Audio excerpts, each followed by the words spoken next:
गुंजन बना क्या रही थी? गरम गरम कचौड़ियों के साथ हरी हरी चटनी। महक की सुगंध से उसका दीवार आलोक आता है, जो किचन में घुसते ही कचौड़ी खाने लगता है। उसको विश्वास नहीं हो रहा था कि ये कचौड़ी गुंजन ने बनाई है। पूरे घर में उसकी तारीफ हो रही थी, लेकिन विराट को उसकी कोई तारीफ करे तो बर्दाश्त करना मुश्किल होता। वह सीधे अपने रूम गुस्से में चला जाता है। गुंजन डर के मारे विराट के रूम नहीं जाती है। विराट आज कुछ ज़्यादा ही गुस्से में लग रहा था। वो कमरे के बाहर ही सो जाती है।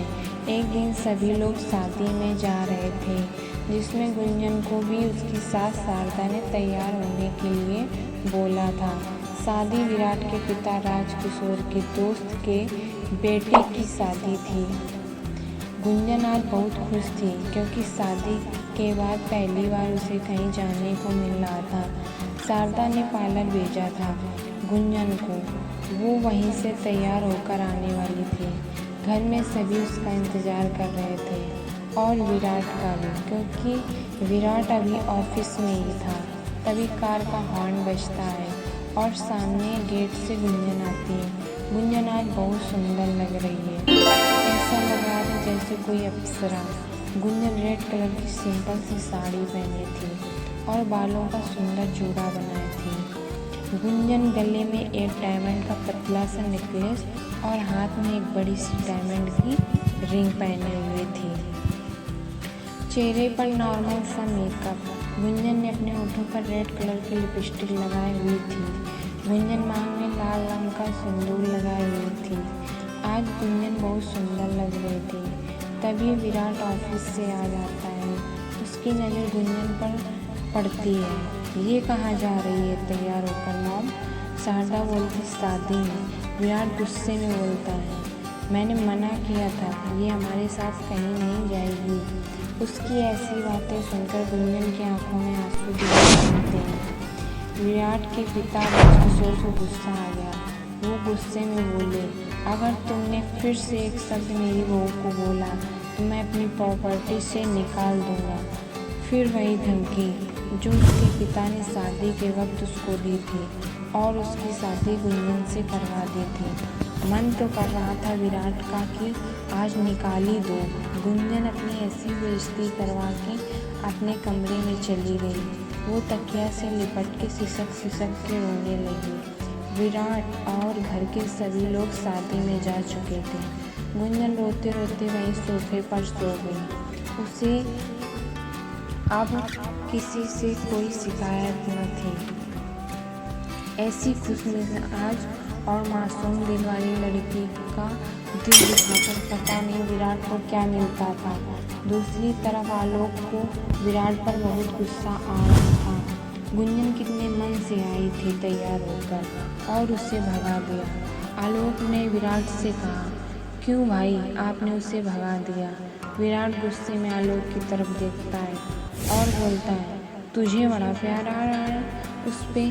तो जब मेरी शादी मॉम डैड उससे करवा रहे थे तो तूने क्यों नहीं कर ली? मेरे गले में क्यों डाल दिया? आलोक जो नीचे नजरें झुकाया था वो बोला, काश मॉम डैड ने मुझसे पूछा होता, मैं झट से हाँ कर देता। विराट ने इस उत्तर की तो कभी कल्पना भी नहीं की थी। विराट अब चुप हो गया, लेकिन विराट के अंदर ही अंदर आग सी लग गई।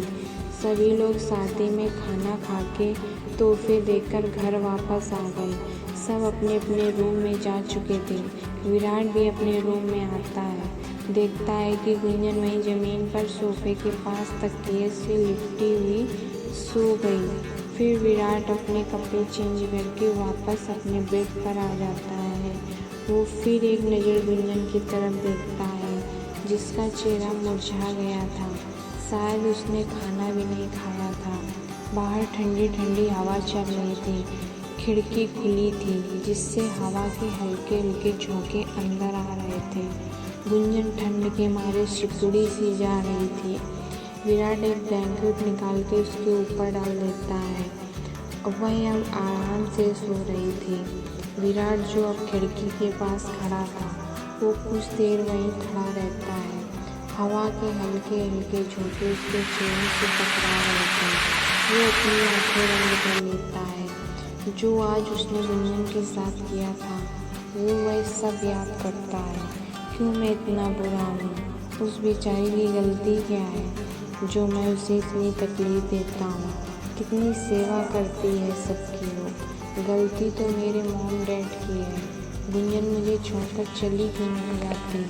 तुम मेरे साथ कभी खुश नहीं रहोगी तुम, क्योंकि अगर मैं तुमसे अच्छे से बात करूँगा तो मॉम डैड को लगेगा कि मैंने उनकी कसम को एक्सेप्ट कर लिया और ये मैं कभी नहीं होने दे सकता।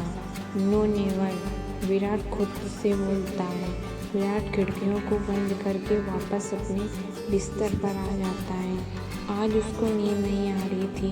गुंजन को देखकर उसे बहुत बुरा लग रहा था। तभी अचानक गुंजन कुछ नींद में बड़बड़ा रही थी। वो काफ़ी तेज बोल रही थी। आप हमें अकेले में डांट लेते, मार लेते, हमें बुरा ना लगता, लेकिन आप दोस्तों ऐसी मज़ेदार